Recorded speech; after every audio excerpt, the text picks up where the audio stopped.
Hey everyone, sorry I am late. My wife had me go pick up something, and anybody who's married knows that they always pick the most inopportune times to do something, to have you do something. So, um, nonetheless, I am here. The good thing is that we are here, we are live, and we are almost ready to go.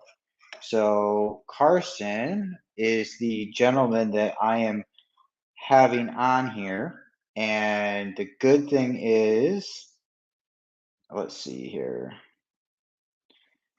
So, the good thing is that he will be joining us in a few moments. He's kind of in the same boat that I am, where he had to get a couple things going, but we are having him join us live here. So I'm just getting set up. I apologize for any inconvenience. I know there's 5 minutes there of nothing.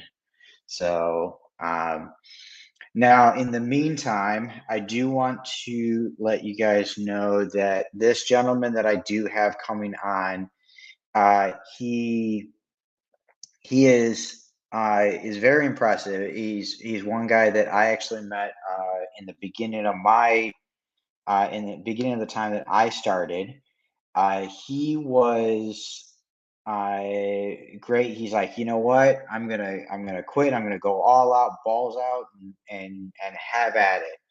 And he's gonna explain how he went from a 50K a year job to doing this, do wholesaling full time, to owning his own rental, having it, and continuing to increase his productivity in his business, and hopefully be able to make a lot more money throughout this time.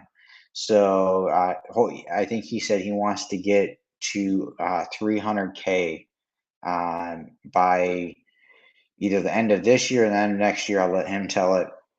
But so far, his first year, he did 80K. So going from 50K year job to making 80K your very first year is very impressive. Most people do it when they come out and they hit it. They stumble and they end up making half of what they were making. So really gotta commend him on doing that.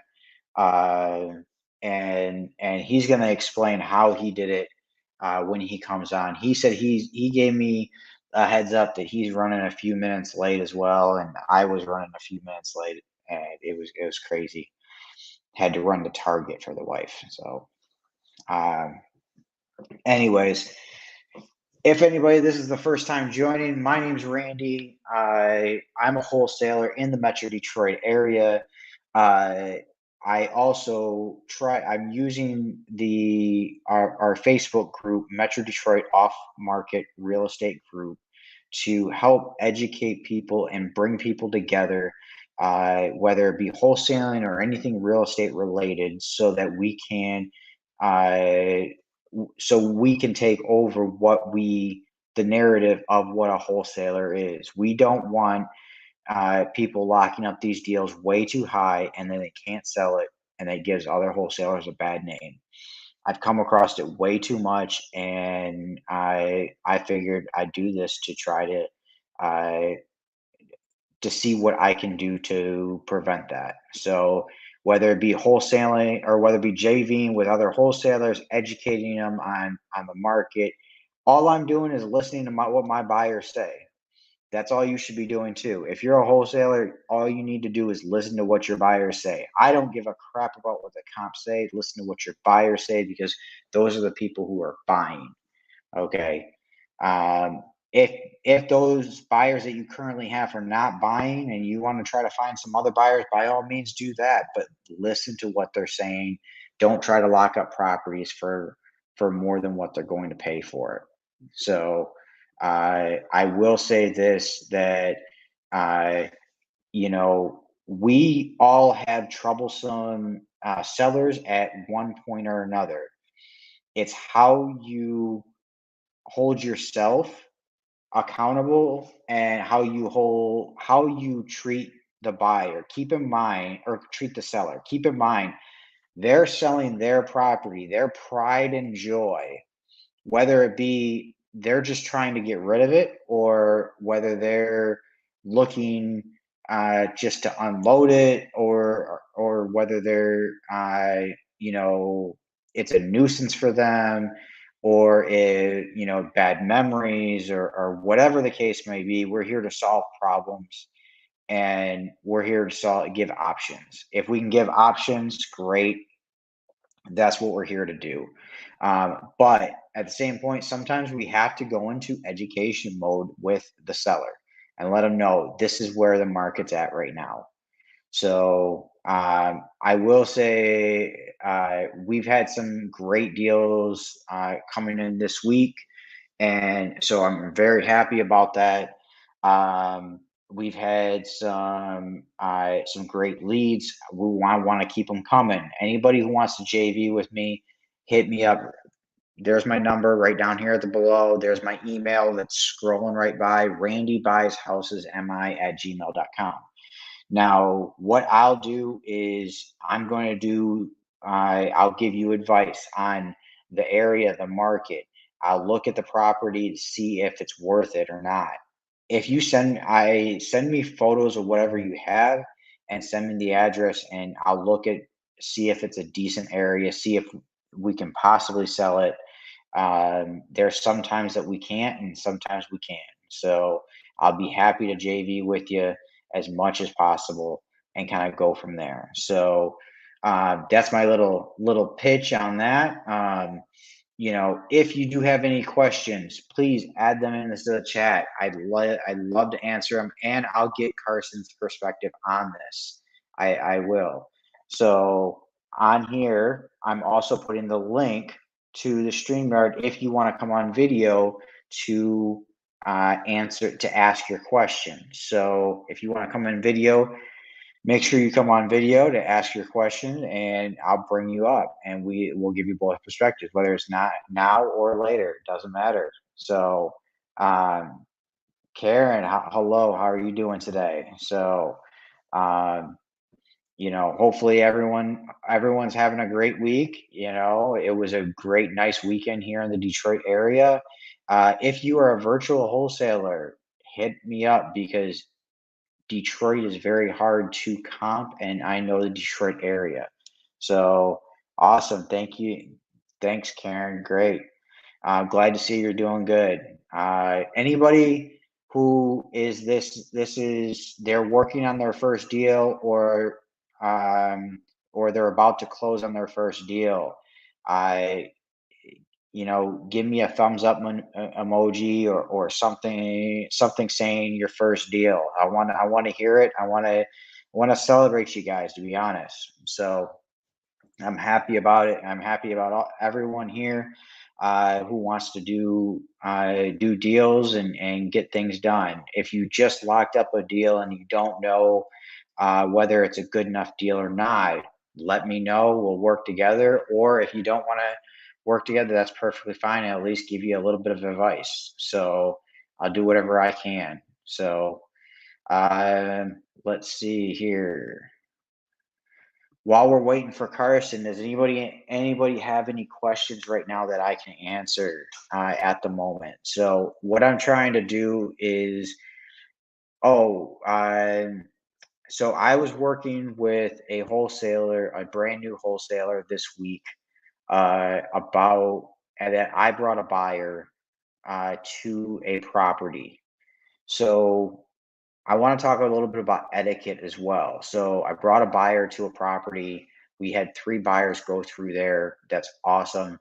And we ended up going with one of my buyers that I've done deals with before. And one thing that you need as a new wholesaler, I understand you're trying to get buyers and things like that, but don't try to steal somebody's buyer behind it before the deal even closes. So, or not steal his buyer, but try to go to him and ask him his criteria and this and that. That's no problem. At least wait till that deal closes before you do that.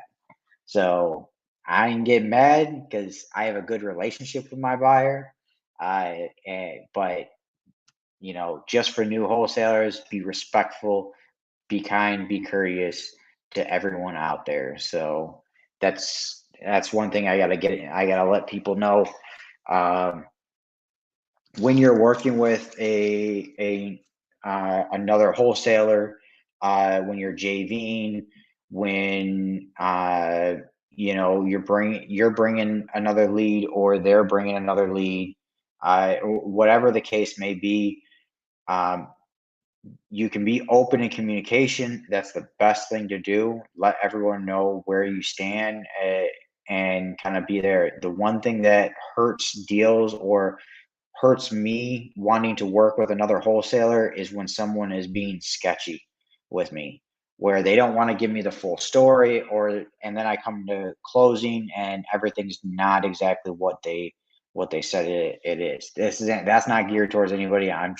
That's from past experiences. So I'm just letting you know. Um, and so with that being said, does anybody out there watching have any deals going on? James Bird, I see you out here, man. How you doing? You got any deals going on?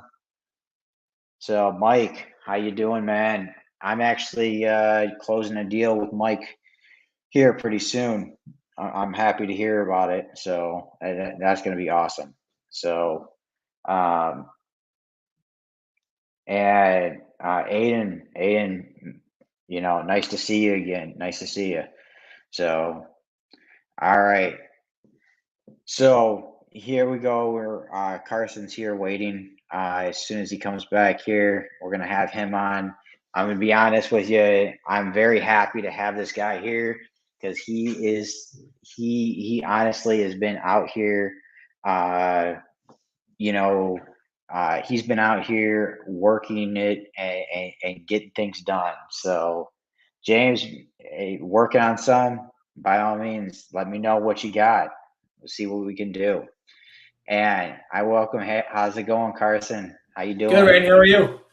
Oh, I'm doing all right, man. Can you hear Thanks me? Okay. for giving me a chance to share a little stage with you. Oh, thank you.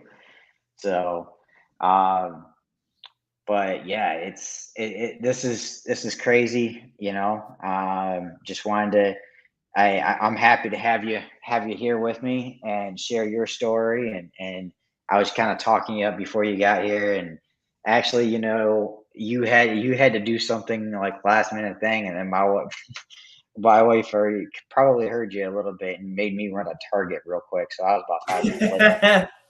Happy wife, happy life. I know, right?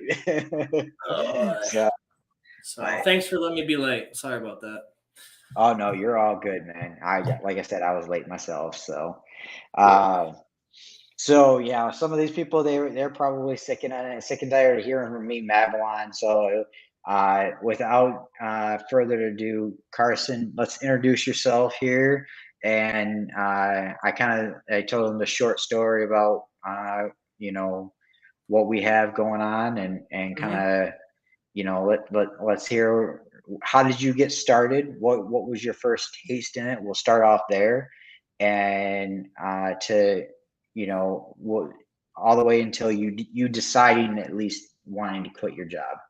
Yeah. So, I mean, you just obviously you and I didn't talk too much about what this whole thing is. So I figured maybe I'd give you kind of where I start, where I came from, where I started, where I'm at today, and then just Hmm. see what kind of where that leads to. But so my name's Carson Whaley. I am originally from Genesee County. If you know where that's at, I'm from Fenton, Michigan.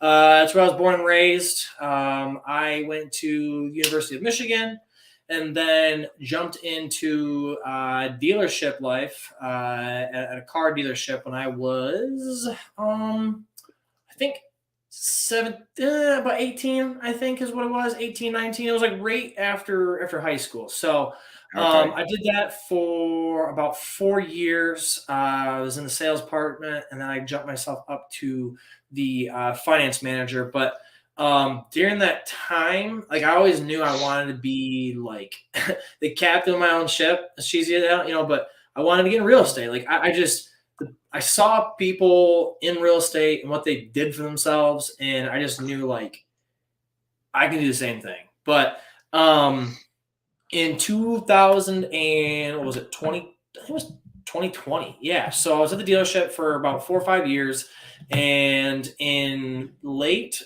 2019, what was it, 19 or 20? Dude, time flies so fast. So Oh this is yeah. my second whole year. So 2022. So actually, okay. So it was late 2020, December is when I really started to like try to get myself into the real estate space. And I was like, well, I know that all these guys that I look up to own real estate, so maybe I should just go out and buy investment property. And the further I thought about it and looked at, watch other people, and it was like buying houses for yourself is great, but it doesn't really like change anything for you immediately. Like, you buy a house, let's say you do it the traditional way and you buy something, you put a down payment for 20, 30 grand. That gets you a door, but like the average door after all taxes or after expenses, you're pocketing like $200-300, And I was like, well, I don't want to do all that just to put $200-300 in my pocket every month. Like that's not going to change my life. I'm like, how do I actively like produce income like in an active matter? And so I'm like, okay, well maybe I'll be a realtor.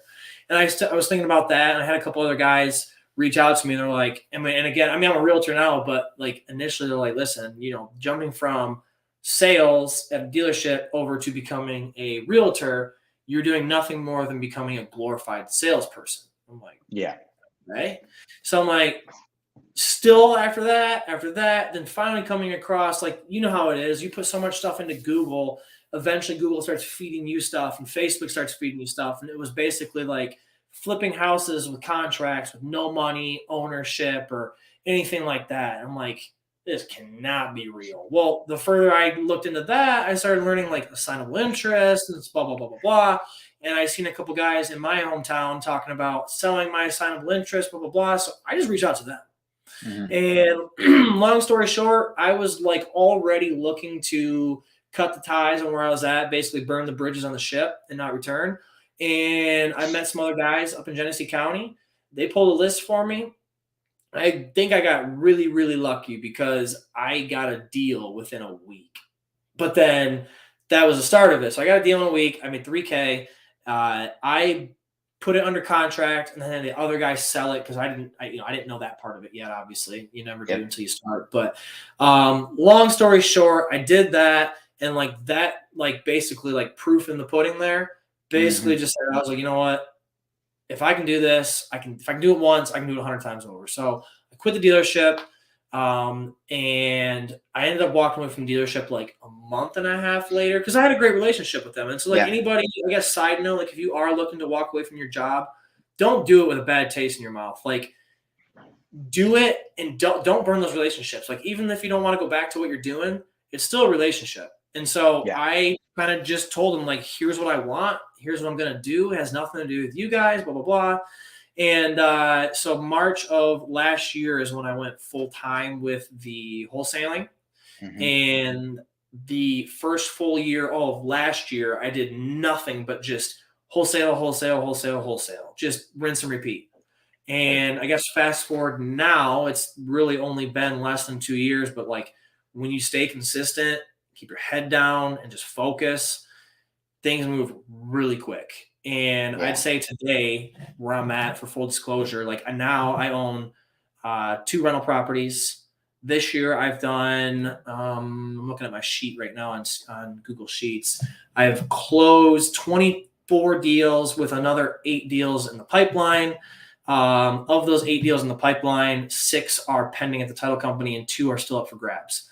That's got me at 178,000 with another probably 20 grand in the pipeline, plus some equity that I've built off of burring a couple houses. So things move quickly, but honestly, all I did was just go deeper and focus on a few things because you can wholesale, you can fix and flip, you can Hmm. buy and hold, you can do novations, sub two, blah, blah, blah, blah, blah, blah, blah. And I went through a period probably about 4 or 5 months ago where I learned all that Hmm. and tried to do all that and realized I wasn't making any money because I strayed away from like what got me into where I'm at. Hmm. And I just realized not casting a bigger net, but going deeper into what you're already doing. And I Yep. would say, what's funny is like last year, I wouldn't say, I'm not dumb, but like I was dumber. I didn't know anything. And I made great Yep. money because I just stuck to what I knew. And nothing's wrong with just doing the one thing. And I think that's kind of fortunately, besides the people that I met that obviously jump started that, just keeping my Hmm. head down, focusing on what's been making me money to get better at that. Yeah. And that's kind of where I'm at now. So, I mean, the goal is to pass 200K in fees. And I wanted to buy a property this year, but I got two. So that's cool. Next year, the goal is to do 250, 300 grand and buy 3 more properties. And honestly, just doing that. I'm not going to flip. I'm not going to do novations. I'm not going to do anything other than just what has been working until I can scale it. That's So, awesome. That's awesome to hear. Um, Actually, what's funny is that you started 1 month. You said you started in December of yeah, I 2020, tried right? December and then went full time, no nine to Yeah. five, purely just going to my office in March of last year. Yeah. Yeah. So I started January, 1 month right after you did. Yep. Yep. I'm still not full time, by the way. So I still work my 9 to 5, Hmm. but I like my 9 to 5. And nothing's And wrong with that. That's why it's yeah, not all about losing the 9 to 5. It's about right. doing what you love. And if you like what Exactly. you got doing, keep doing it. Yeah, so for me, I like doing it, but the only way I'd take my 9 to 5 job out because I like doing it is is if I got the rental properties to supplement that income. Yeah, 100%. Yeah. 100%. So I don't, to me, wholesaling is great and you make some good fast cash with it, but you can't count on it at being consistent. Do 100%. you agree? You No, agree? Yeah. 100%. You can't. I mean, the Yeah. only way is to stay consistent with it is to continue to hustle. Correct. And people can say they're hustlers for a while, but like eventually, honestly, you will burn out. And I'm not Yes. saying I'm there yet, like at all, but Hmm. networking with other people, you have to build it into a business and outsource people, and you will Yes. not be a one-man show forever. Or you could be, but it's very tough to grow and it's very tough to stay consistent because it's tiresome. It really is. Most definitely. So, and that's where I'm at. I'm learning how to grow my business and add people as I grow so Hmm. that I'm not doing as much. I can concentrate on, hey, I'm doing JV deals and I can concentrate on, okay, I'll talk to the other people, see what they want, comp, see where there's a deal. If we can, Hmm. great, move forward, find the buyer, and then pass it along on to the next one, you know? Yep. So, and go from there. So I actually am training a transaction coordinator at the moment. So I've already talked to you about that, Yeah, no, but it's the move. yeah.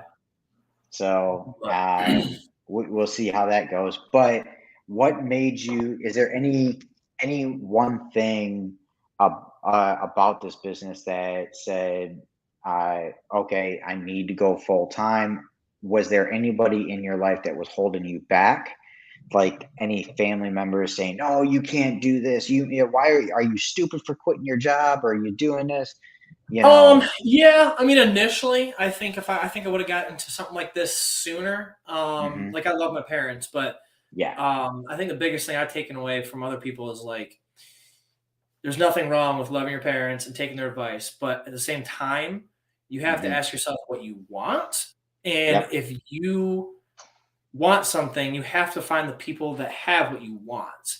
And Hmm. my parents make great money, blah, blah, blah, blah, blah. But I just don't want specifically what they have and how they've gotten it. Right. So like Yep. the biggest thing, I don't want to say like didn't hold me back, but it was more so, like my dad works for Chrysler. He's a Chrysler executive. Yep. but Okay. he went down that road and now he's 57 and now he is where he wants to be. Makes great money.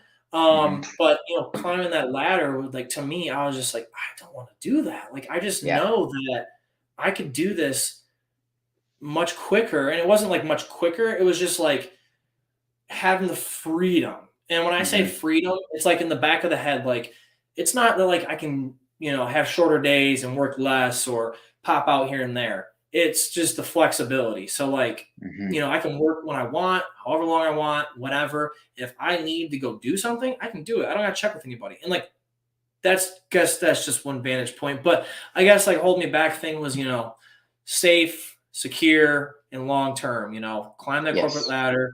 Don't, real estate's risky. Wow, real estate's risky. Like what happens in a recession, blah, blah, blah, blah, blah. Like, and that was out that advice was just out of fear, or not even fear, but probably just misinformation or not enough Mhm. information, right? Like you don't Yep. know that until you're around it. And now, honestly, I couldn't be. I mean, I hate saying it, but I'm excited for this next year. I mean, the market's Yeah. taking a downturn, but like when you realize that, you pivot. There's some buying opportunities, Oh, 100%. you I mean, know? that's. I mean, now that I've done what I've been doing for the last couple of years, I'm very. I mean, my bills are very, very, very low, and I run Yeah. my wholesale business off very low. Yeah. Um, and so I'm very heavy on the cash reserves. And so if I do see a deal, I will take it. Yep. But 9 times out of 10, I'm looking to create more and more cash so Mhm. that I can be more comfortable in maximizing a deal. Because the last thing you want to do is get commission breath and Yep. try to close a deal because you got bills. Like, Mhm. lower your bills so that you can focus on the opportunity and the person that you're servicing versus Mhm. just the money you're making. Because I get people asking me too, not like all the time, but like, hey, what kind of fee should you be charging? Or, blah, blah, blah, blah, blah. And I'm like, there's no set fee, there's no set commission. Right. It's structuring a deal that's a win-win for both you, the seller. It's a win-win-win for you, the seller, and the buyer. Right. And you can only realize that when you don't have any strings attached and then you can Mhm. maximize that for your seller. And then Right. eventually it's a numbers game. You can do that multiple times. Like, so that's kind of my goal is obviously wholesaling is a numbers game. It's a volume game. And you're only going Mhm. to get there if you kind of detach yourself from the income. Like it sounds Yeah. cheesy. All those guys in real estate are like, oh, it's not about the money. Of course it's about the money on the Of back course end. it's about the money. Come But on. it's well, like structuring the deal is not about the money itself. It's about Yeah. servicing other people to your highest and best. And if you can Yep. do that, you'll always make money. So it is about Mhm. the money, but up front, it's not about the money. And Right. that's kind of something that's changed for me. So it's just maximizing opportunities. But you got to get yourself in a position to do that. It's not easy, but I mean, you stay Mhm. consistent, things change quickly. That's 100%. And this is what I try to teach people here is that you know what? You may make, say, you may make $10,000 by being dishonest with somebody. Okay. Mm-hmm. I would much rather make $5,000 by being completely honest with somebody, 100%. you know? And what I mean by that is that I mean, I've had it where, like other wholesalers, they weren't being honest. Like I'll JV with them. They weren't being honest with what they have. And I'm like, next thing you know, I'm making 2 grand at the closing. They're making 15 grand while I'm making 2 grand. Now, I'm not here to count anybody's money, but just be upfront with me. So that's the principle of it. It is, it's like just I'd rather you say, hey, I need to make 15 grand because I got overhead of this, da, da, da, da, da. Are you okay with making two? If you're honest with me like that, like, okay, like, Yeah, and I'm sure. happy with walking away with 2 grand. That's fine. You know? Well, but it's also like when you go, I mean, anything, I guess, like there are more people that are prone to making a bad review on Google for a business versus people going Yes. out of their way to make a good review. Yep. And when you, and obviously in real estate, it's a relationship game. And Hmm. I can tell you a lot more people that I don't want to do business with than people I want to do business with, Hmm. simply just because of their character or dishonesty or just, I guess, overall bad business. And sure, we made some good money on a deal, but I don't want to deal with you ever again. Right. And that's just like that's just all it goes back to. So I mean, yeah, I want to maximize all my opportunities, but like good business is repeatable business, and that's Most that. definitely. So, when you first got started, your first year, and you come to close, and what was your I don't want to get into your. You said you made 80K, and but at the end of the year, Mr. IRS came, and and in this business, I know if you're just doing wholesaling, they like to take 40%, you know. So Yeah. how did you handle that? Was that a sticker shock? Um, No, because fortunately, I just kind of, I mean, I've always been a math guy. I graduated from U of M with a finance degree, and so I just always understood. I mean, to a certain degree, understood gross and net take home and all mhm, that stuff. So, honest to God, like the biggest thing that I did and that I still do, I save 30% of every single wholesale fee and stick it into a savings account, prepared to pay taxes. gotcha. And so, with the 80, like that year I had the 80 plus another like 15, 20 grand from Mhm, my job from January to March. Um, so I think I made roughly 100 grand that year between the wholesaling and the first couple months of the year from the 9 to 5. But then whatever I actually wrote off, I mean, because I own a yeah. home, it was my first home. So I had a few write offs legitimately, but fortunately, I did not get nailed on taxes. I Okay. actually saved more than what I owed. Oh, And that's a beautiful thing. So, when you upfront save 30, 35% of every single fee, yeah. um, and some people don't have anything to write off. So, I mean, our situation might be different, but Yep. I had a house that helped me. I guess I recorded everything that I did to write off. But Hmm. no, I truthfully reported all of my income, deducted all of my actual Yep. expenses, and I out of the 100 grand, quite honestly, like I paid less taxes last year than what I did making 60, 70 grand at the dealership, simply just because it was a business and I just was able to deduct those things. So, That is um, awesome. I don't That is, think that it would be like that this year. Just I got yeah. more stuff going on, so I definitely will have a higher tax bill.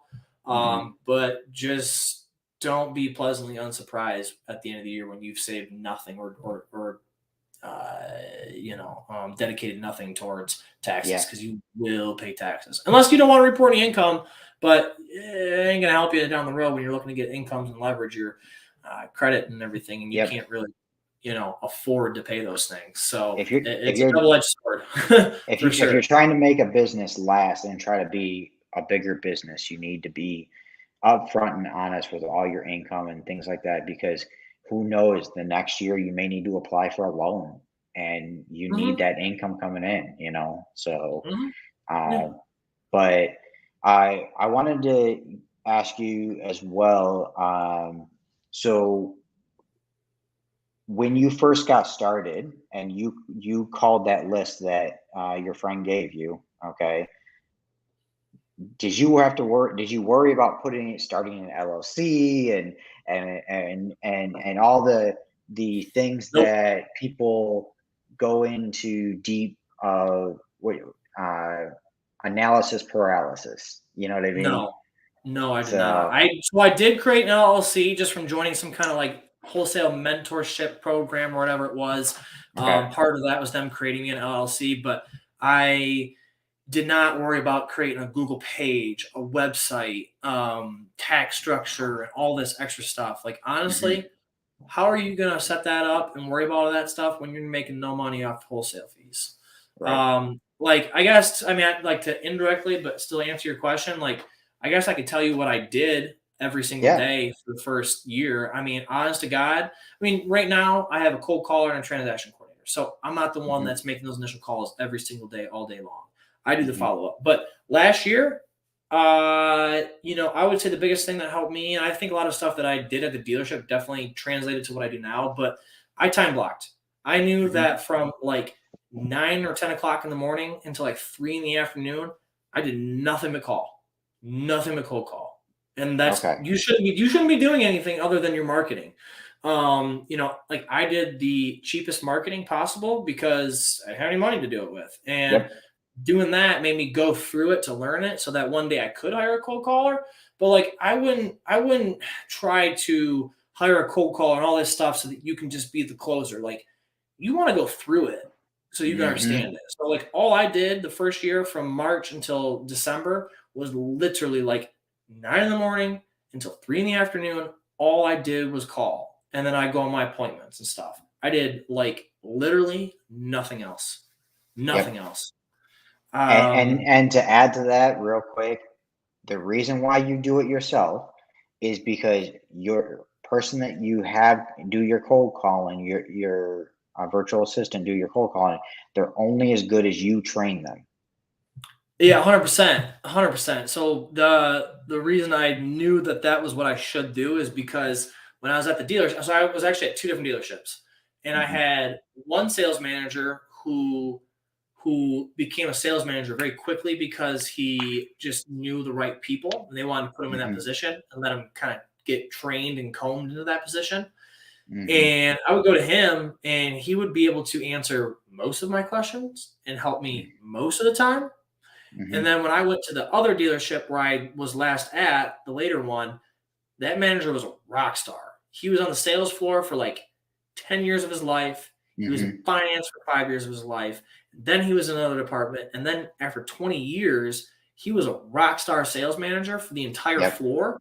Hmm. And there's not one thing that that guy couldn't solve. And Right. so his confidence instilled confidence in me because I knew that if I went and did something, it'd be okay because either I could figure it out or he could, or we would just figure it out. And I just, it allowed me to do more and not be hesitant and just confidence. So I definitely learned that from having an okay manager and then a manager who went Yep. through it Hmm. and just knew it. So yeah, definitely like don't be quick to fire yourself from things. Like force yourself to have to do those things. Like Yep. I knew that after I did cold calling for a year straight, Hmm. that I could then comfortably train somebody to cold call because now all I do in the morning from 9 to 12 is Hmm. cold follow ups. And then from 3 to 6, I do nurture follow ups, people I've been talking to, just trying to get them to the Yeah. finish line to close. But I only did that because I knew the initial cold call, like what that was, the 4 pillars, blah, blah, blah, blah, blah. But Yeah. yeah, don't be quick to scale, honestly. Like Hmm. you scale very quickly, you will Hmm. take 3 steps forward and then 2 steps back, and then you'll have Yeah. to put all your stuff together, and it'll be fun. It won't be fun. You'll go like this, and you go like that, and you go like that again. I am Hmm. slowly just kind of doing this, and I really enjoy it. Yeah. That's awesome. Yeah. So for me, I started with a business partner, and I started did that for a year, and probably Mhm, a little bit longer than I should have. But I left that business partner. That's where I learned. I did the cold calling, and then I learned how to train a cold caller.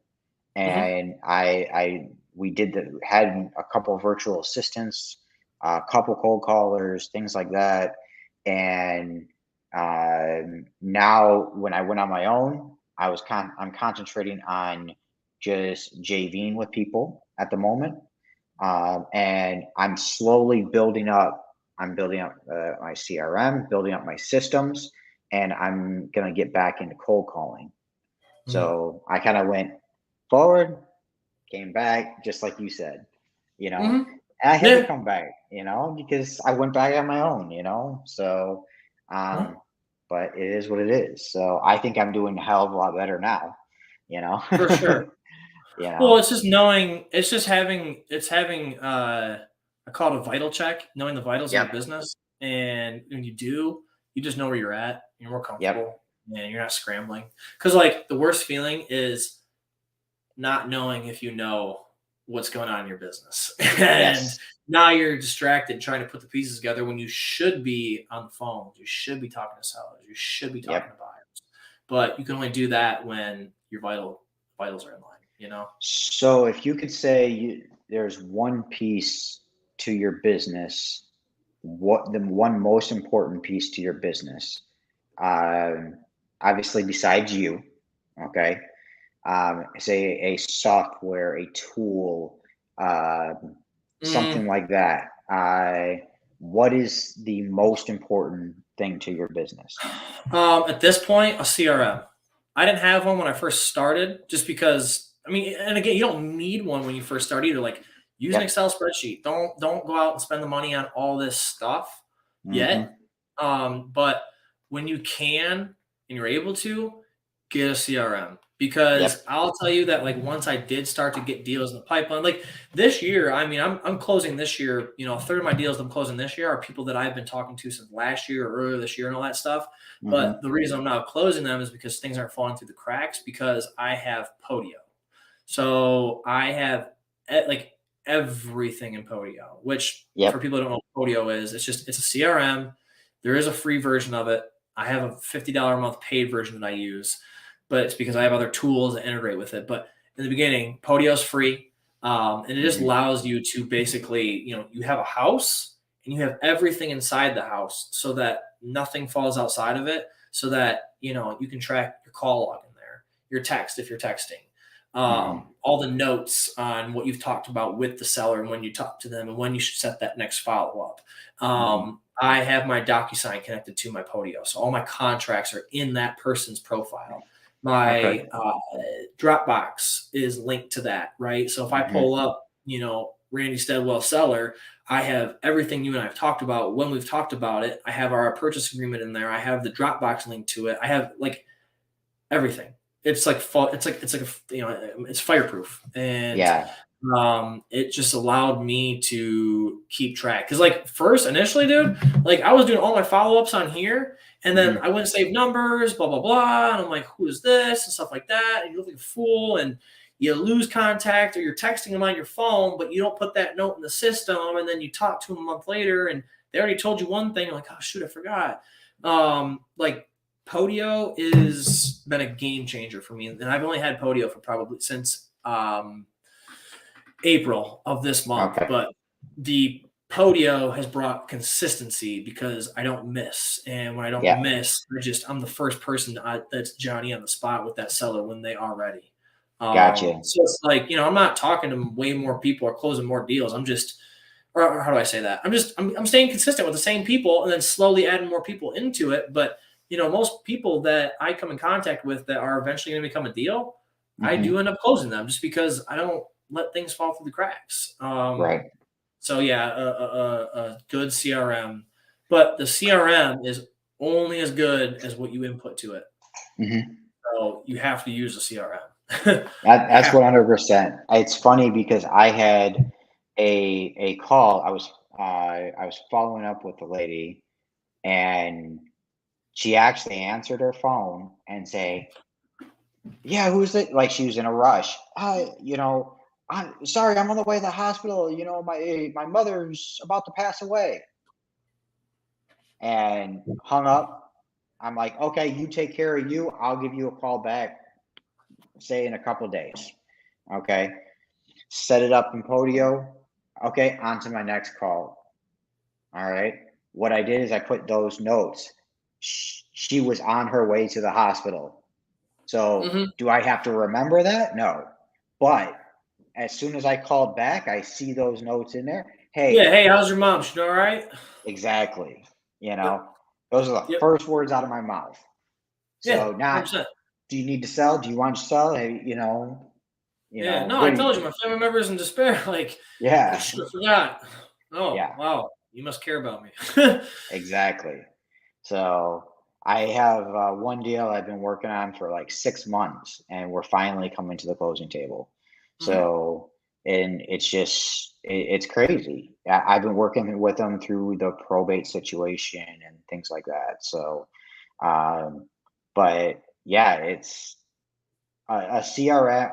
Like I'm happy I made it as long as I have without a CRM, because when I left my business partner, he kept the CRM. Mhm.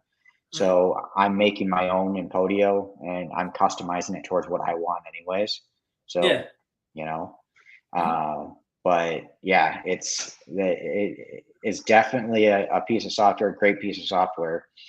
Now, one thing that have you done any on market deals, wholesale deals? Yeah, I am a licensed agent. Okay. The on-market deals I've done, Hmm. I've wholesaled one on-market deal, but it wasn't the greatest deal. It was honestly a lot of uphill struggle going against the grain, just because it's Yep. on market. Like, people have passed on it, they've seen it.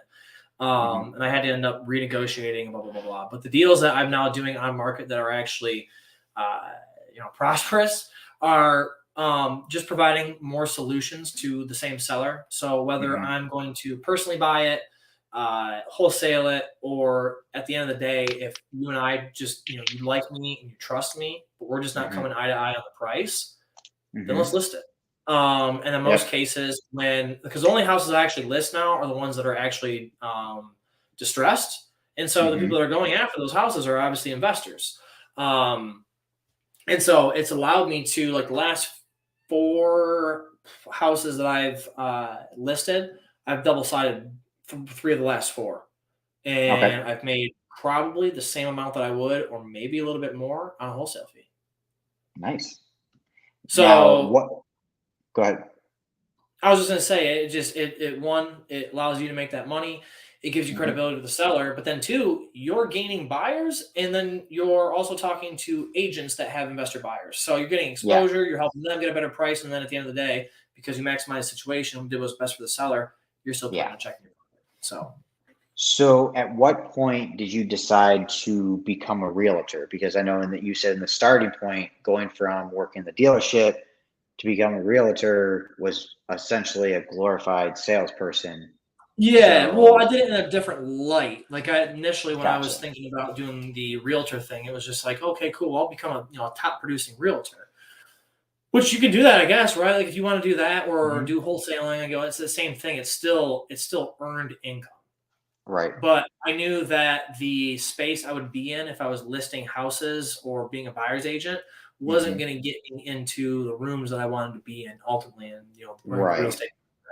So, really, honestly, the reason I got the license was twofold. One, obviously, with the MLS access that you have is a game changer. But then two, it just literally, I did it to provide more options for my seller. So, Gotcha. that's all it is. Because I guess now, like, when I walk, like, I don't I don't go on appointments unless Hmm. you're having the intentions on getting something done with me, whether that's me Okay. buying it, wholesaling it, or listing it. Um, and that's kind of the upfront conversation I have with them, right? Like, Hmm. listen, I don't go on appointments to try to give you an offer. I Gotcha. am there with the intentions on doing something for you. Uh huh. So it's okay if we don't want to do anything, but if we do, like, I'm there to make something happen. And that's only if you feel Yep. comfortable inviting me to your home. So, and I always tell people, hey, I'm here. I'm not here to make an offer. I'm here to buy a house. Hmm. And expanding on that, but I'm here to do something and make something happen. And there's only like really three things that stop us from doing business, whether it's time, money, or other people. It's not the right time. We're way off on price, or you're Hmm. not the decision maker. You're not the only decision maker. And so those are Hmm. 3 things that we should get done before we have an appointment. Hmm. Otherwise, what are we doing here? Yep. I don't like to waste your time, and selfishly, I don't like to waste mine. And Yeah. that's confidence. And people want confidence. People don't want people that think that they could maybe help you. Yeah. No, I want someone who wants to help me and knows that they can. So, Yep. selfishly, just having the confidence to do that has helped me get into more living rooms, but then close more Yeah. people in their living rooms. So, what market? So, I know you said you're in the Fenton, Genesee County area. Where was your first deal? You don't have to give addresses or anything, but like It was what in city? Davison. It was in Davison, Michigan, Genesee Okay. County. It was Okay. actually a condo, which that's the What? first and last condo I've ever done in my life. But yeah, it was a condo. Okay. Yeah, we locked it up for 48 and sold it for no, we locked it up for 40 and sold it for 46, and I split it. So we both made Okay. 3 grand. Yeah. Yep. Okay. So I don't know. It was just in a nice area and they were appreciating, and it was 2020. So everything was going wild and you could sell Yeah. anything that it was on the market. So but yeah, that was the first deal. Yeah. Okay. And But then yeah, do you now I'm in do? I'm in Genesee County, and now that I'm down here in Detroit, living in Detroit, like downtown area, Okay. I mean, I've done deals down this. I've done deals from Owasso, Genesee County, over to Lapeer, and then down to Detroit Metro. But 80-90% of that was in Genesee counties because I knew my market. But Gotcha. now that I'm confident with my process and my systems and blah blah blah Mm-hmm. blah, I will be doing much more down here in the Detroit Metro area, and then still doing what I do back in Genesee County. So I'll still continue to do what I want to do up there, but then slowly just adding Detroit into it. I'm not going to cut off like what's been working. Like I'm going to continue to be who I am in that county, but then just applying those same systems and processes to Detroit area, just because of the amount of properties down here, buyers down here. There's more there's more investor activity. So I'll slowly just put that into my system. Now, have you added anybody to your team, like an acquisitions person, a dispositions person, or anything? No, just my cold caller who does the 40 hours a week, and then I have a transaction coordinator who we barely talk, which is great. I just trust her with her process, and I'm very hands off with her. She's in my Podio, so once I get something that I send once I attach a purchase agreement into that Podio contact, I then tag her. And then from there, she starts title process, reaches out to the seller, introduces herself to them as the PLC, the person of contact. And then once I upload an assignment in there, she reaches out to the buyer, and then she just makes it all happen. And then she texts me and says, "Hey, we're closing on the 18th." And I say, "Great." Awesome. So that's just, I don't know. It's not something that I was good at, and she's great at it. And outsourcing that was just allowing me to get in the hot seat and do what I do best personally, which is talking to sellers, which is where you should be sharpening your skills, because that's where the money's at. So did you have to train? Did you have to train your transaction coordinator? I got lucky. Fortunately, she already knew what she was doing. Some other people I got referred to. She was doing a lot of on-market stuff, and then she was doing some off-market stuff with some other wholesalers. But no, I got lucky. Honestly, God, I got really lucky. I spent a lot of time training with my caller, which I still do Mondays and Fridays. We are on a Zoom call from 8:30 in the morning until 9. But it's just going over the good, the bad, the ugly. But I also keep him informed on the market too, because I want him to feel like he's a part of the company with the culture, and not just, "Hey, you're here to call and that's it." Like, I treat him as if we work together. He doesn't work for me.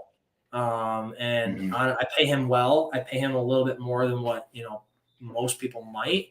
But on the other side of that, he's willing. He on his own time, he'll work on Saturdays because he knows there's the benefit of doing it. And now, do you give a bonus structure if you close a deal? I do. Yeah, he's paid on the hourly, and then on the upfront, if he sends me a lead and I go and get it under contract for a purchase agreement, I'm paying him a small upfront commission, just because he's done his job. He's led me to where I believe that there's a deal, and if I can't sell that, that's on me. But when we do sell it, then I give him an even greater bonus on the back end. So he's getting commissions, and he is getting an hourly rate. So that's awesome to hear. And now, is he local? Is he from the Philippines? No, he's from the Philippines, but he works for me. I don't go through an agency. I have more control over it. That's it was a little bit it was a little bit hard of a process, just because I had to train him to what I want. But now that it's been, it's been probably 8 months I've had him now. We work great together. It's only gotten better. But that's because I see what he's doing in the dialer. I hear his conversation. I set up the lists. I set up the expectations on how many calls we should make. All right. Yes. And so when he's off those expectations, I don't drill him. I just ask him why. Hey, why are we not doing what we plan to do? Right. And then he'll tell me, right? Whether he might say like, I've just been off my shit, or whatever it might be. But I just encourage. All I do is I'm very simple with him. I just say, hey, listen, I want honesty and communication. If you have a problem, tell me. If you have a suggestion, tell me. Or if you have a question, tell me. Like, I'm open book. Yep. So it's just treating him like a person, not just some VA cold caller that you can hire for cheap. Yeah, 100% agree with that. So I've dealt with the cold callers that we had with our VA. I trained them myself. So everybody goes through shit. Everybody goes through shit, So you just gotta be sympathetic a little bit, but still run a business, Mhm. you know? Yeah, I mean, it's whether So, you're transacting or it's in your business, like it's a relationship thing. yeah. So we had it where we had two cold callers at one point, and we weren't getting really leads at all. And come to find, like, I got rid of one of the cold callers. It actually wasn't the cold caller. And it was one of the reasons I left my partner. It was the list Mhm. building. My partner was doing the list building. Mhm. So it was the list that they were getting sent, you know? Yeah. So, Yeah. I mean, nothing's uh, wrong with a partner, but I don't know. yeah, No one's going to do it right, and no one's going to do it in the way you want to do it besides you. yeah, Which at the same time, it's also advice, right? Like you got to be able to let go and delegate. But I mean, yep, again, you want to know the vitals of your business. You don't want to depend on some agency that is purely just getting paid dollars per hour as long as you hire them. exactly. So, That's why I like the bonus structure as well. So whether you pay somebody $5 an hour or $6 an hour and say, hey, every deal that I close, I'll give you an extra $50 or $100 or mhm. whatever you work out with them and you feel you can Yeah, I handle. mean, mine is $25 on the front end because I Yep. thought that he's done his job enough for me to think it's a deal and lock it up. And then we sell it's $100. Yeah. So it's $125 per deal. He brings me probably 2, 3 deals a month. I do my own 2 deals a month. And he's probably, between that, I think that what he's actually getting paid is closer to like $8 an hour, Yeah. 8, $9 an hour, which I mean, a lot of people will be like, hell no, I'm not doing that. That's more than they deserve. But it's like, he's more than I deserve, you Yeah. know? So, I mean, I was paying $8 an hour through an agency. yeah, And and you and didn't then get still control giving a over things. bonus. And then giving Yeah, and you still didn't get control over things. no, no. You depend on them to make sure that the lists are being called and recycled and numbers are good and blah blah blah blah Yeah. blah. And it's more hands off, but I would rather be taking that little extra time to make sure Yeah. everything's right, and then I can actually dissect what's going on and then fix it. Yep. So, So tell me what um, mentorships that you got into, that you ones that you didn't like, that you did like, and what are you currently doing? Are you and anything that you regret doing? So because for um, me, real quick, for me, I've done YouTube University completely. I haven't paid for any mentorships or anything like that. So I'm not advocating them. I know they're a good way to quickly get ahead. Um, but I know you have done some, and just yeah, want I've to done know a your few. I mean, opinion. I've probably spent over the last 2 years, probably spent like 20 grand on education. Wow. The first one I got went sold. The first thing I did was Clever Investor was Cody Sperber, which was like 5 grand. Honestly, that one I would say it did help me, but everything that was in there is on YouTube.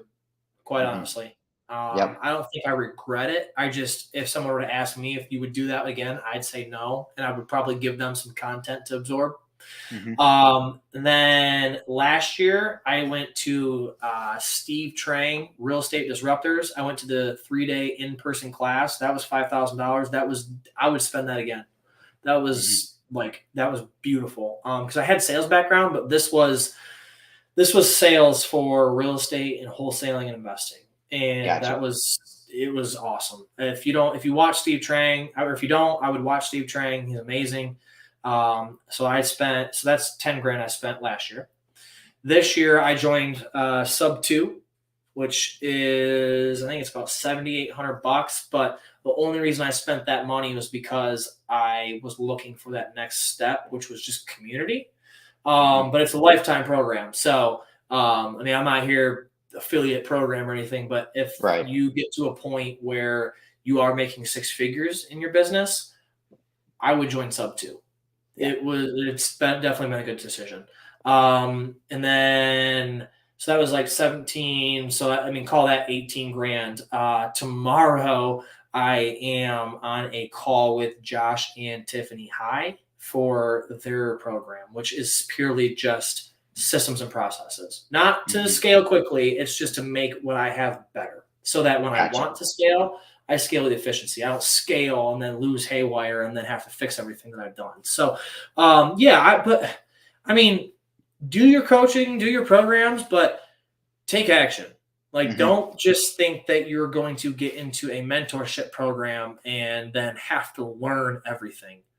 Use the 100%. information that you learn and use it religiously. Like, Hmm. just take stupid amount of action and fail.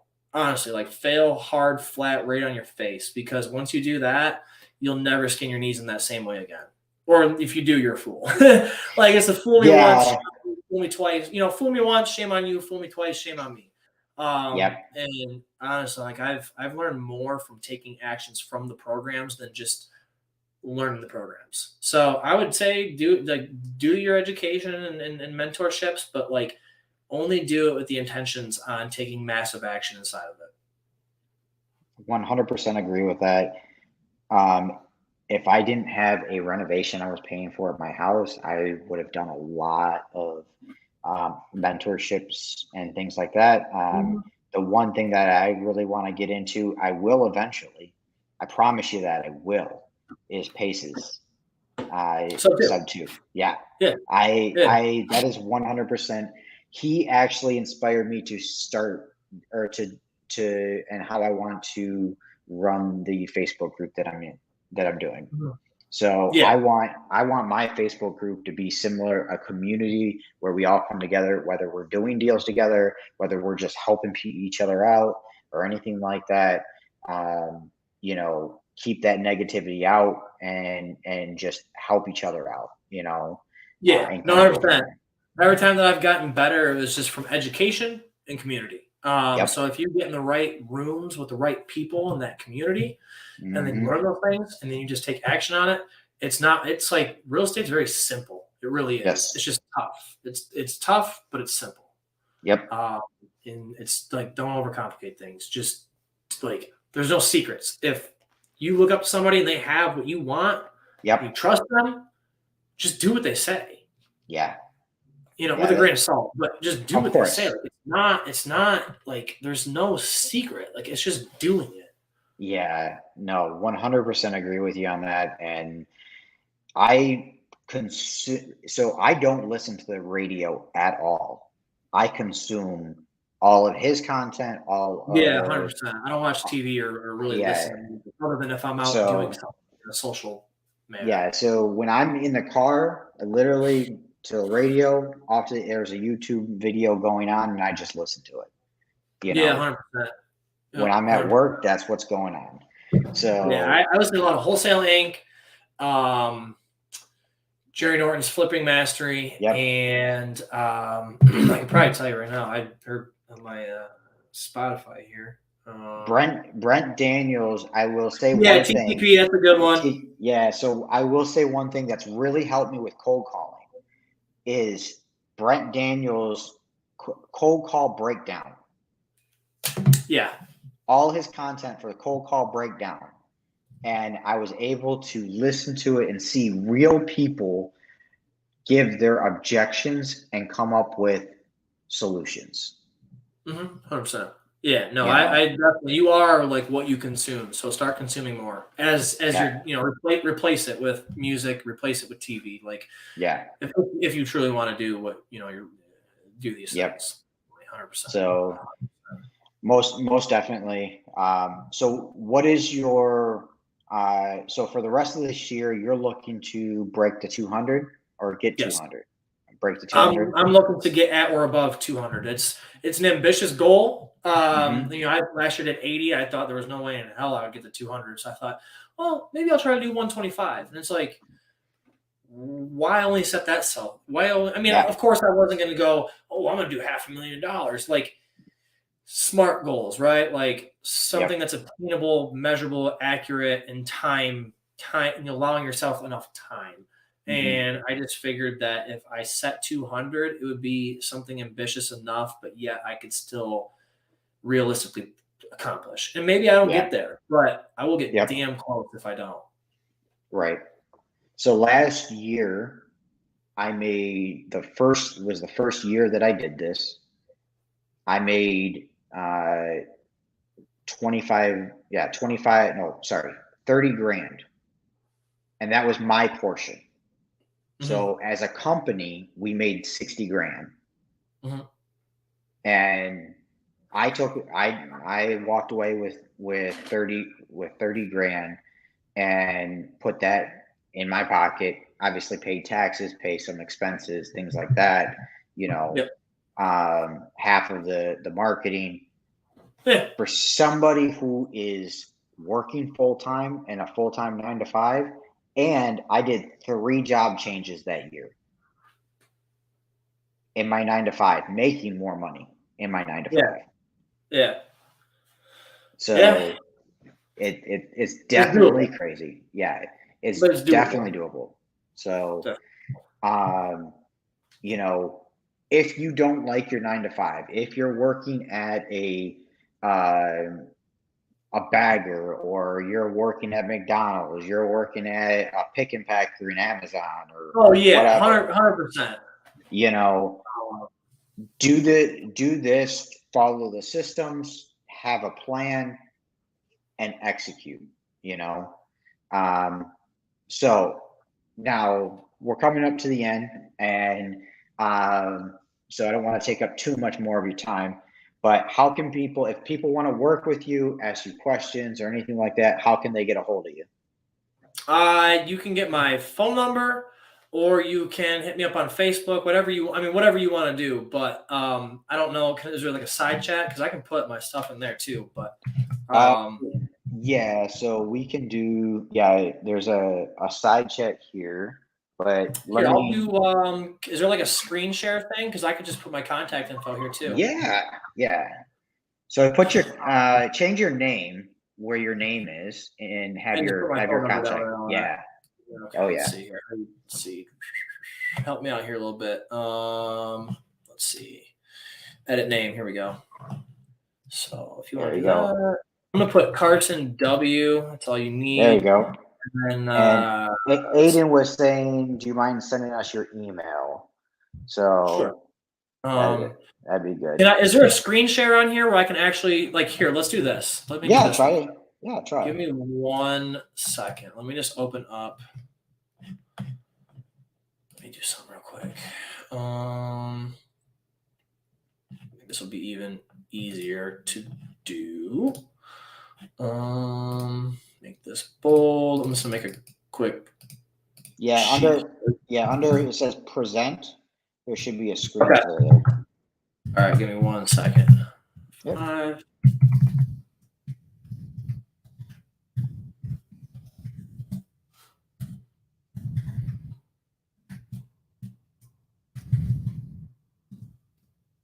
Let's see. What is that?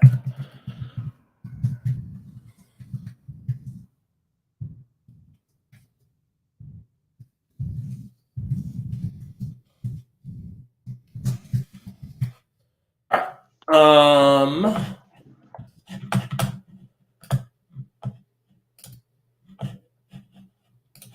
So while he's doing that, anybody who has any questions can go ahead and ask him in the side chat and kind of go that route. All right. Can you So here we see go. what I've got here in front of me now? Yep, we can see it. Cool. Okay. So Try to make cool. this. So here is his contact info: Carson Whaley, phone number, email. Okay. Oh wow, that's your cell phone number. Okay. And those are the counties that he works in. So feel free to message him, or do you do JV deals?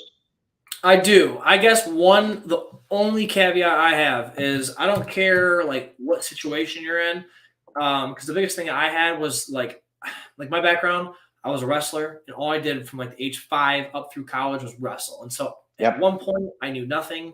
Then at a point I was very good at what I did. So a lot of times it's not so what can you bring to me as value. People are always asking, well, what can I? Because I always ask people the same thing, like, well, I don't have anything to offer, like as far as value. At first, you won't have any resources to offer somebody. All I ask is if you want help from me, the same way I ask for help from somebody, is just have the intention on taking action. Don't Mm-hmm. just say, hey, I want to pick your brain just for the knowledge purpose and not do anything with it. Yep. Help me help you. by taking action. And that's all it is. Have the intentions on getting better for yourself. And that's all it is. I know some people work 9 to 5 and they can only dedicate a couple hours at a time, whatever it is. But if you want to do this, just take consistent action, whatever it is, whether it's an hour a day, a full day, whatever it is, just have the intentions on putting forth effort. That's it. You can know nothing. I don't care if you know nothing or if you know much more than I do. I don't care. Just have the intention on taking action. That's it. 100%. I 100% agree with you on that. I will say that if somebody is out here trying to do this, like I would rather, like I said in the beginning, I'd rather them be honest with me. And if I will actually, if you come with me with a prospect of a deal, it's not even locked up yet. I will get on the phone with the seller and show you how I lock it up and how we get it under contract. You know, 100%. so and go from there. So and go through the whole process. I actually did that with my latest deal in Shelby Township. I did that with a guy where I went to the house with him. I talked with the owner. I got the price. I negotiated the price and everything, and I even brought the buyer. You know, 100%. I'm an open book. At the same time, these things are confidential. I will never go around your back, try to undercut you, or be greedy and do, I get 8K and you get the 2K. It's a team effort. And honestly, I just like good, repeatable business. So, a JV to me is a JV. It's 50-50. There's no 30-70, 20-80. It's let's get this thing closed and then close 100 more. Exactly. If I say we're doing 50-50, that's exactly what we're doing. 100%. I learned that the hard way. And I would, like, on initial JVs, I remember, like, I would get something under contract and then JV it to that guy for $5,000 more with him saying that he's going to make $5,000. And then when we go to the closing table, I made 5, he made 18. I'm like, bro. Right. I'm not counting pockets, but come on. Your intentions weren't pure. It's the principle of it. Exactly. So that's awesome. I'm really happy for you coming on with me. Thanks for having me. I don't normally do these things. I'm not like a guru. I've done anything remarkable. There's always someone better than me, but I just feel at the same time people have poured into me, and I don't mind pouring into other people. And as long as you take action and you're here to get better, let's do it all together. So that's awesome. So join us next Monday. I don't have somebody lined up yet, but if you do want to come on and talk or come on and listen or anything like that, shoot me a DM and go from there. So I'm really happy, and I thank you for Carson for coming on. And thanks for having me. I hope I provided some value. And I'm gonna go spend some time with my better half before we go to bed. I'm about to do the same thing. So have a good one. Thank you. You too. Talk to you later, everybody. Bye.